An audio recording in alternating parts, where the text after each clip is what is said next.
The whisper just came through without me making any effort.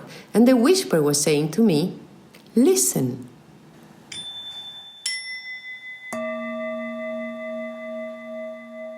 Yesterday was one of these days that you could call the world is your teacher day. It was amazing. It is not that there are such days that the world is your teacher and days that are not. Actually, every day is a world is your teacher day. But what is the difference then? That I could feel it, I could see it, I could experience it and really integrate it in every cell of my body. There was no doubt. There was no thoughts that confuse me into this is right and this is wrong.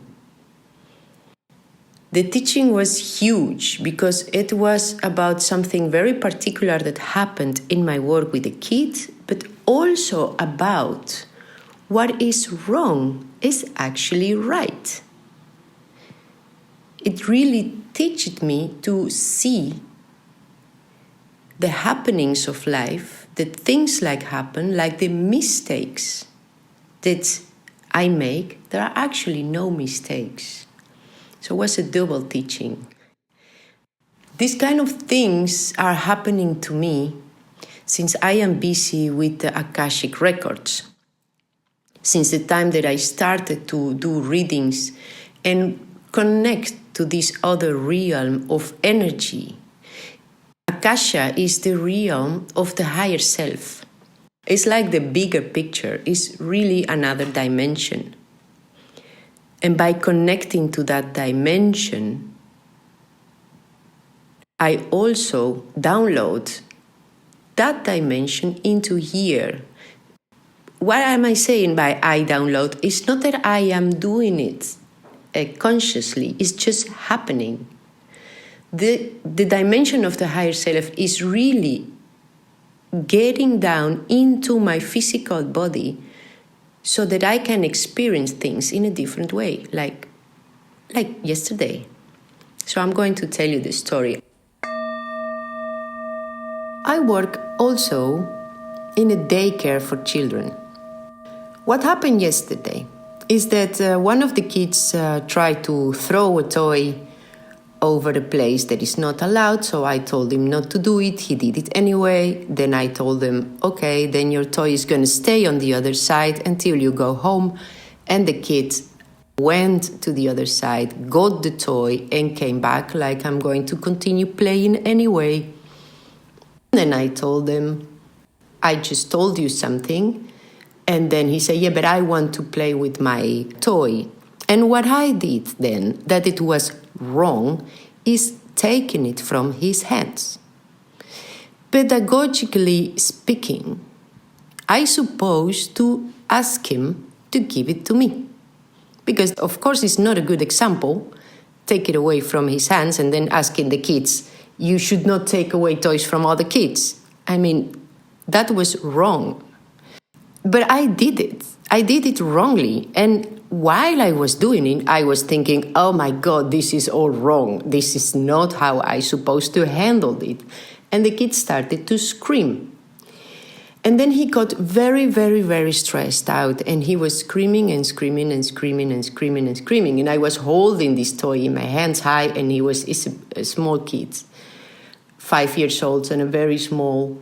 And he was trying to get the toy by any possible way, climbing into me and screaming and pulling and pushing. And then I sat on the couch in my complete calmness and put the toy between my legs under me. And then he was trying to open, my knees and kicking, and didn't hurt me because he's a small kid, so it was really nothing. But he was screaming very, very, very loud and high tones.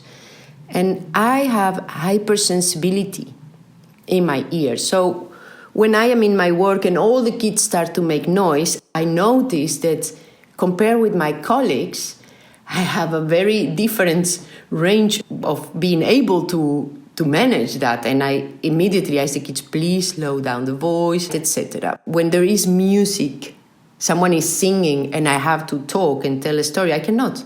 Just cannot, because the singing overrules me. So I'm very sensible. And this kid was screaming in such a high tone, that tone that just really hurt your ears, like that. And I don't know what happened to me. I must say that must have been my higher self going down into me, because I experienced a sense of calmness through my whole body. And the screaming of this kid was going through my ears, hurting, and then going straight to my brain. I really was feeling the waves of the sound hurting my ears, but it didn't hurt. I mean, I didn't experience pain or annoyment as I actually used to, because of my sensibility to noise and to sounds.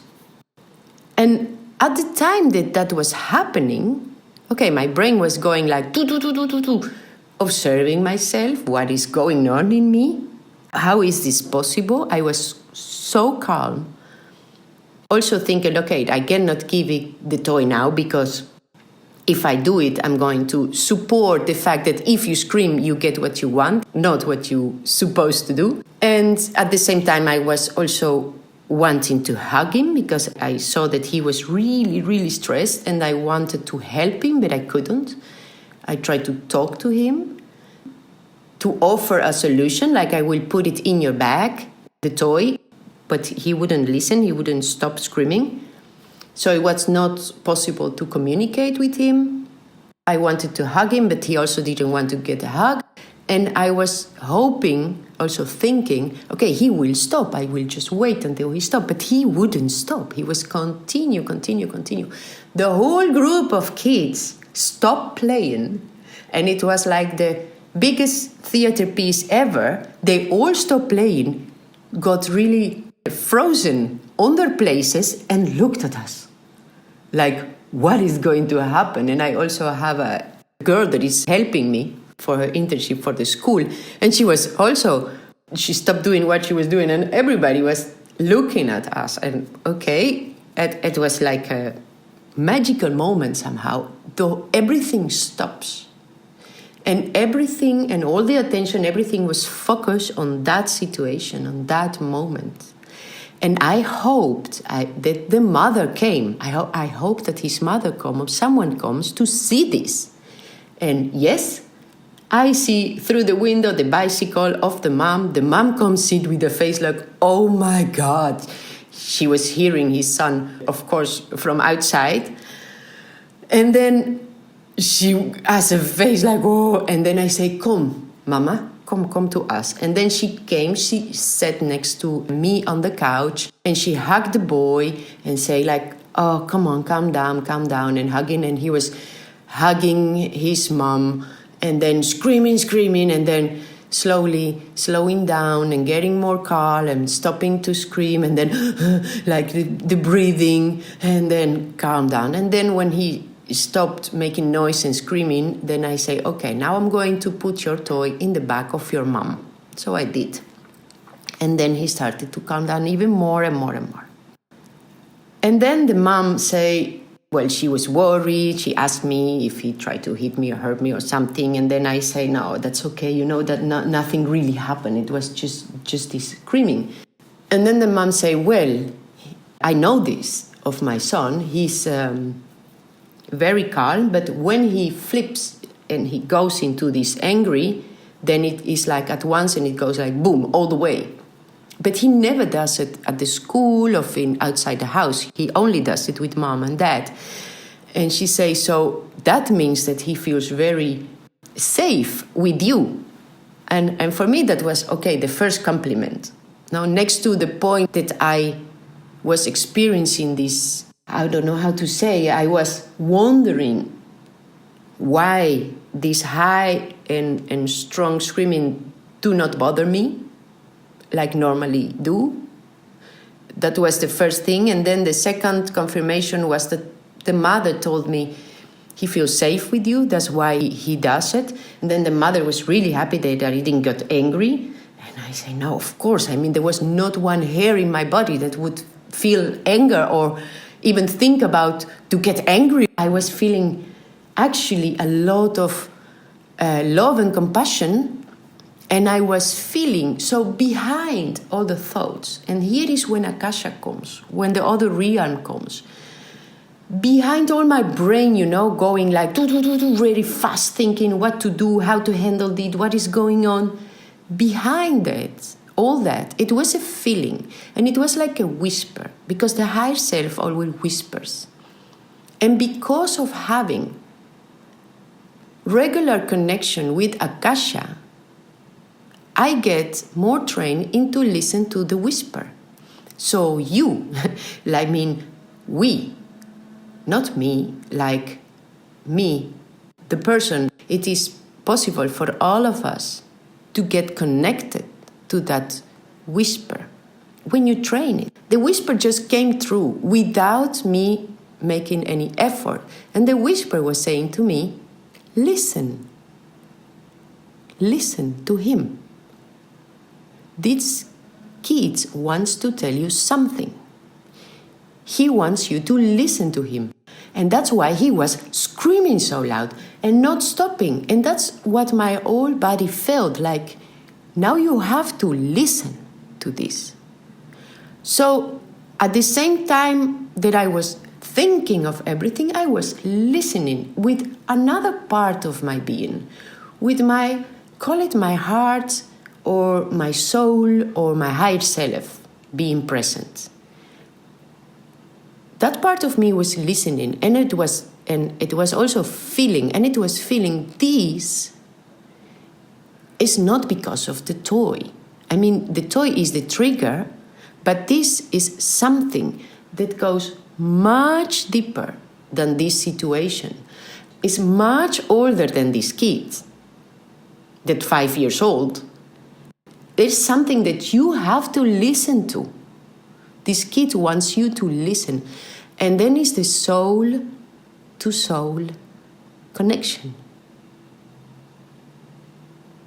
That makes me now very emotional. And emotion always says that it is real. It is a real soul-to-soul connection. That morning, the same morning, I was in the same space where I work with kids, and I was doing an Akashic reading. Somehow this energy stayed vibrating in the space, and the soul of this kid saw the opportunity to give a message through. And the beauty of this story is the message was possible because of my mistake. If I would have handled in a correct way and just sit on the couch and ask the kid give me the toy, I know he would have given it to me. Because I know this kid, he's a sweet kid. So he would protest and go, no, I don't want, la la la. Then I explain, then it's all mental, cerebral, correct. And then he wouldn't give me the toy, and then he would continue playing, nothing happened. Good day, normal day, harmonious. But because of my mistake, like in rules term speaking, because in the other realm this was not a mistake, it was something that really needed to happen. It had to happen. So his higher self, his soul, saw the opportunity to go straight to my soul. And that was through the screaming, because I really felt, sound is vibration. Everything exists because of sound. So when the waves of his higher tone was really going through my ears, straight to my brain, I was feeling, I could not decode what it was as an information, but I was feeling that something was going through, and it needed to go through and needed to get in me. And the story does not finish here, because the mother was really happy. He left with the kids. The kid also, when he calmed down, he greeted me with a smile. Bye-bye, I see you next week. I mean, everything came back to calm and normal.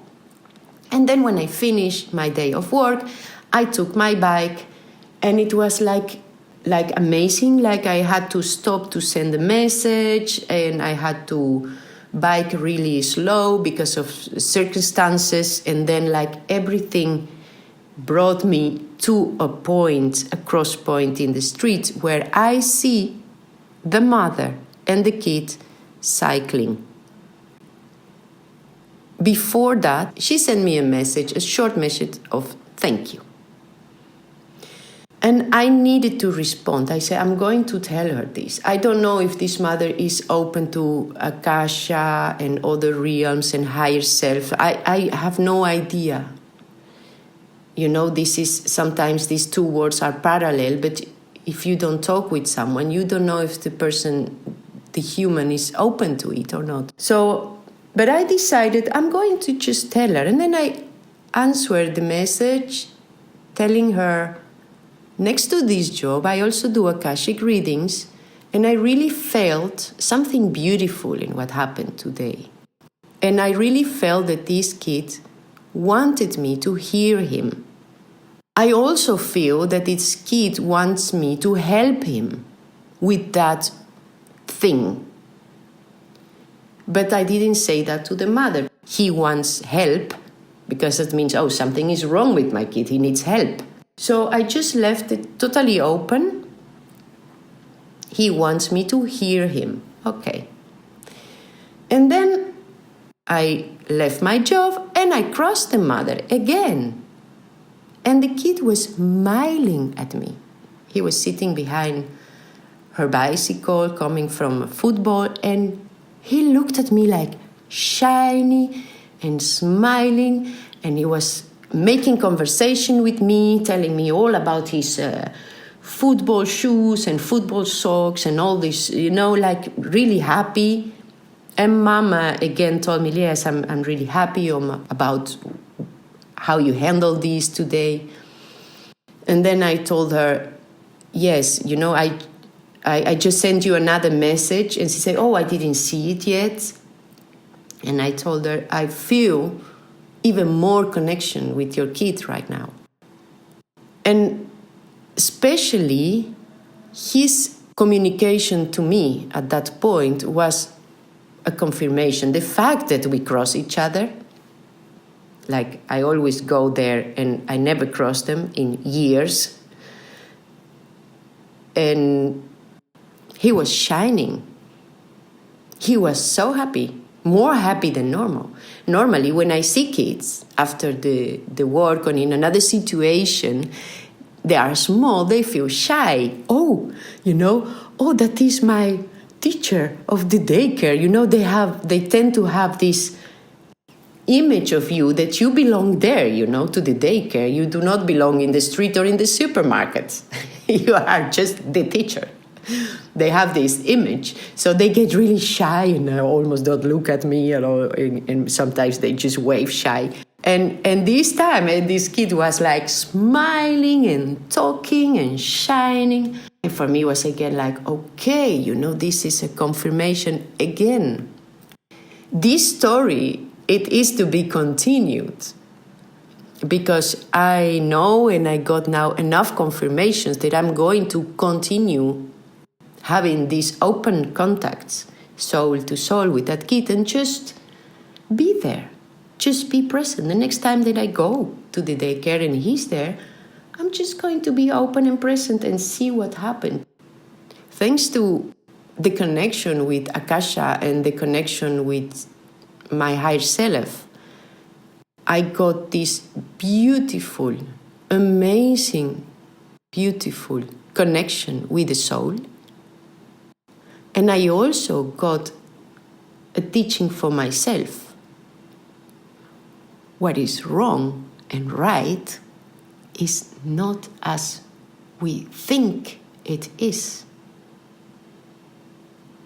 There is a teacher in every experience of every day.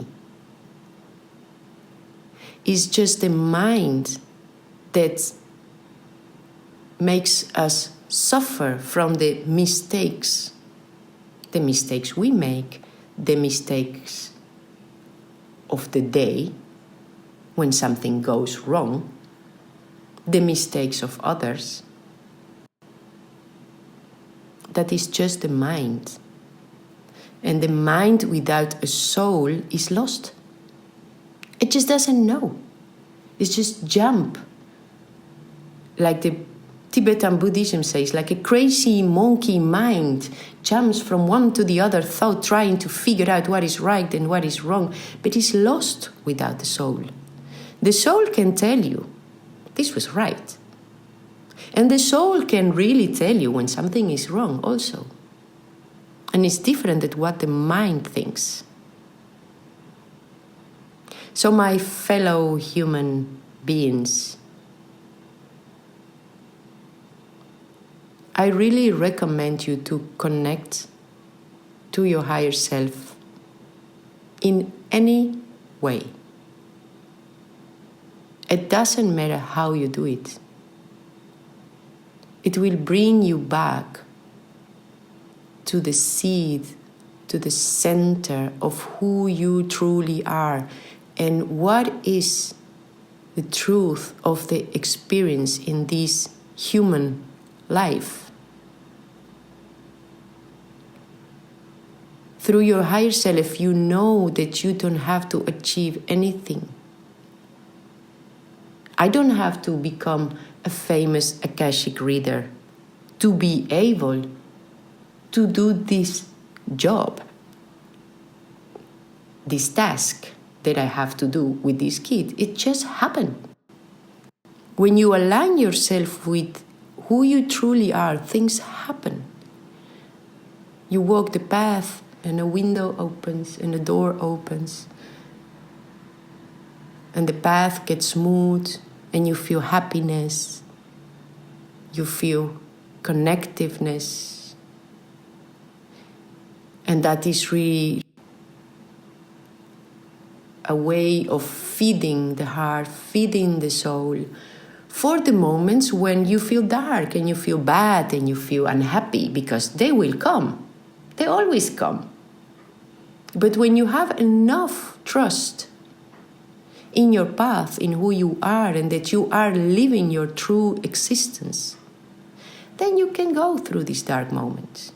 Just go through them and come back. They become less and less important because your mind, your crazy monkey mind, is not that important for you anymore, because you know that the soul is important and the heart is important, and then you feel it. When you integrate that, things start to happen by itself. Happiness starts to happen by itself.